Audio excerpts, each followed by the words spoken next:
The Batman is finally here. But what's up with those twin bouncers? And what's going on with Selina and her friend from the photo? Who's really having the last laugh? Here's the truth about some lesser-known characters in The Batman. It's hard to watch The Batman and not realize that John Turturro's Carmine Falcone is a major player in Gotham. But at the same time, his presence is so shadowy and his backstory so complex that you might not realize how thoroughly he has influenced this city in decline.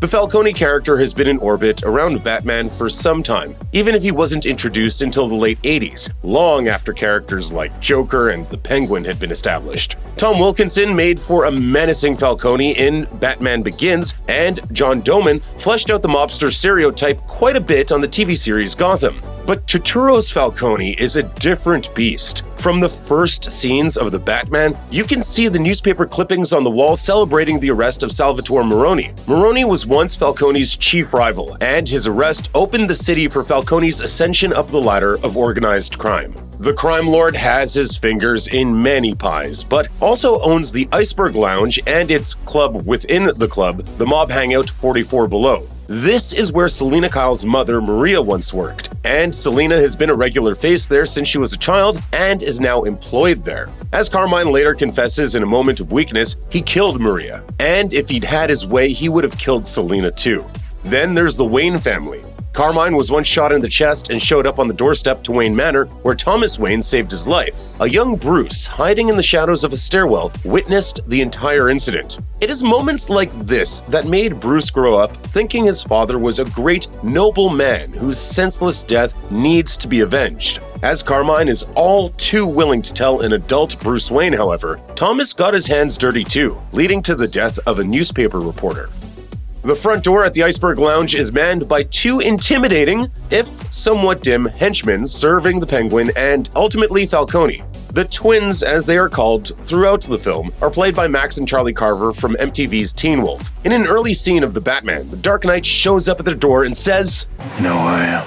And when they don't let him in, he uses his fists to remind them. In a later scene echoing the moment, Bruce Wayne shows up and asks the same question. They allow him in, oblivious to the symmetry. On one hand, they might just be low-level bouncers with the gimmicky bonus of being twin brothers. On the other, perhaps they could be Gotham supervillains in the making. In the comics, Tweedledee and Tweedledum are two gangsters/supervillains whose battles against Batman date all the way back to 1943, much longer than Falcone. One is a good fighter, the other a good thinker. They are actually cousins who just so happen to look alike, and so Deaver Tweed and his cousin Dumfrey lean into their not-so-complimentary nicknames, as well as embracing their similar appearances to confuse enemies. In some incarnations over the years, Tweedledee and Tweedledum have been criminal masterminds, content to plot out elaborate crimes and let their henchmen handle the execution. In other tales, they themselves are henchmen of someone like the Joker or the Mad Hatter. So could these twins be henchmen for the Penguin, who seems to be making his own power play in Gotham's underworld? Could future films have Robert Pattinson's Batman squaring off against Tweedledee and Tweedledum? Such thoughts make us curiouser and curiouser. Determined to change Gotham through more straightforward means, Bella Reál feels a lot like Aaron Eckhart's Harvey Dent in The Dark Knight. She's running for office, she's eager for a new day, and she's determined to win. Also like Dent, she's oblivious to the daytime activities of the Batman. You really could be doing more for this city. Your family has a history of philanthropy, but as far as I can tell, you're not doing anything. Robert Pattinson's Batman doesn't seem too eager to play politics, but that changes when the two come crashing together in the film's final act. As water floods into the arena where they're situated, Reál is urged to flee, but she chooses instead to try and help, and is nearly assassinated in the process. This much seems clear. She's won a newfound respect from Bruce Wayne that will likely carry forward into a sequel. So where does the character go from here? Perhaps as a political ally to Bruce, perhaps as a transformative figure in Gotham? We can only hope that, unlike Dent, she stays on the right side of the law. Although she's barely glimpsed, the presence of Selina Kyle's friend is felt throughout much of the film. She's the other woman in the incriminating photo with the recently murdered Mayor Mitchell. It is her visage that sicks Batman like a watchdog on the scent of the Penguin. When Selina Kyle overhears Anika's name mentioned, she's the one who hurries to tell her friend that the heat is on, in the process revealing herself to Batman as the Catwoman. But she may be more than just a friend. In an interview shortly before the film's release, Zoe Kravitz claimed that her Selina Kyle is bisexual in The Batman and has an intimate relationship with Anika. She told Pedestrian, "That's definitely the way I interpreted that. They had some kind of romantic relationship." Director Matt Reeves, however, seems to respectfully disagree. He told the same outlet, "I don't think we meant to go directly in that way, but you can interpret it that way for sure. She has an intimacy with that character, and it's a tremendous and deep caring for that character, more so than a sexual thing. But there was meant to be quite an intimate relationship between them."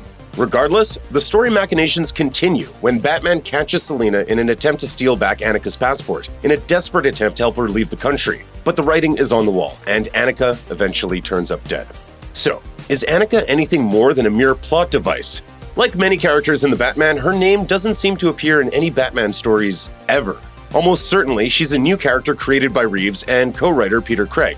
As such, Anika means more than you might realize for a few additional reasons. First, she symbolizes Reeves and Craig's preference for creating a credible detective tale rather than a fan-servicing movie filled with Googleable names. Secondly, she represents a fate that seems all too common in Gotham. Used, spent, then tossed in a trash can by men of wealth and influence. Anika got caught in the cogs of Gotham's elite and was mangled in the process. Supposedly, Barry Keoghan was cast in The Batman as Officer Stanley Merkel. In the comics, Merkel has a fairly short career as James Gordon's partner before eventually meeting his demise at the hands of the Hangman. As for Keoghan's actual role in the movie, there's some pretty strong indications that the casting news we all heard was a lie, or a joke.